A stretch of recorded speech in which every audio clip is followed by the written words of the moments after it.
Pike, Burnham, and Non investigate the wreckage of the Hiawatha when they are met with a trio of customized probes made from salvaged Starfleet technology.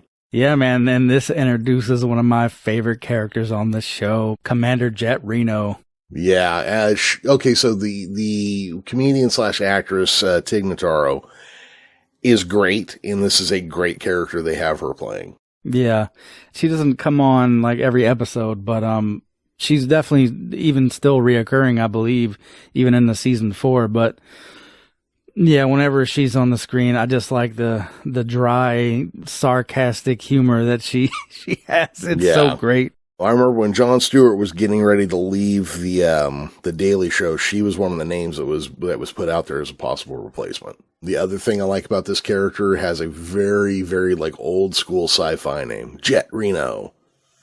You could see that in like a 1930s serial, you know? I mean, they could have just used a regular name, Tig Notaro. Yeah, that's pretty futuristic too. That seems like a futuristic name. Jett Reno just reminds me of Janet Reno, which who wants to remember that? Nobody in Waco, I can tell you that much. Not a one. Oh, too soon? Perhaps I should laugh at that. They enter sickbay. They find the voice belongs to the ship's chief engineer, Commander Jett Reno, who is working to stabilize members of the crew, most of whom are in stasis. She remarks that she had decided not to vaporize the landing party when she saw their Starfleet insignia. Having been expecting someone with a bat'leth, Pike and Burnham inform her that the war is over.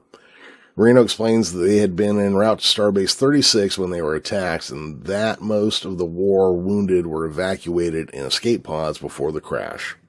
She stayed behind to keep the critical cases alive when, I'm sure I'm supposed to be saying Non here, but they spelled it wrong. When Non points out that she was an engineer, not a surgeon, she replies, "The body's just a machine." Yeah, she's got a bunch of crazy stuff happening here. Organs outside of people's bodies, it's just an interesting situation they find themselves in. She does look like she's treating people like cars. A little bit, yeah. Yeah, a little bit. I mean, she's not wrong, though. At some level, the body is just a machine.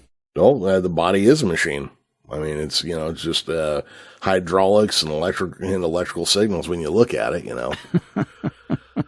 Burnham restores power to the Hiawatha's transporter room and has pattern enhancers set up to strengthen the signal, allowing the Discovery to beam out the survivors 6 at a time.